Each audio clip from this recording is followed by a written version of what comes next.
नारा। जैन बोर्डिंग जमीन व्यवहार प्रकरणी बोर्डिंगच्या विद्यार्थ्यांकडून हायकोर्टामध्ये याचिका। 13 नोव्हेंबरला सुनावणी। धर्मादाय आयुक्त, विश्वस्त मंडळ आणि सरकारच्या विरोधामध्ये याचिका।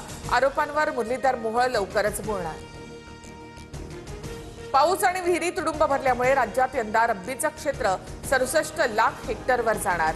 शेतकऱ्यांनी बियाणं खतांची चिंता करू नये, कृषी मंत्री दत्तात्रय भरणेंचं आवाहन।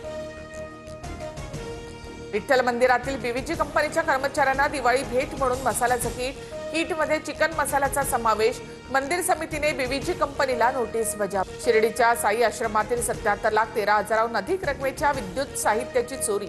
साईबाबा संस्थानाच्या 47 अधिकाऱ्यांसह कर्मचाऱ्यांवर गुन्हा दाखल। सोन्याच्या दरामध्ये 5,000 तर चांदीच्या दरात 25,000ची घट। सोन्याचे दर प्रतितोळा 1,31,000 तर चांदी 1,70,000 रुपये किलो। दिवाळीच्या निमित्तानं खरेदीसाठी बाजारपेठांमध्ये मोठी गर्दी। मुंबईतील दादर मार्केट आणि नागपुरातील बाजारपेठा गर्दीनं फुलल्या। खरेदीसाठी नागरिकांची लगबग।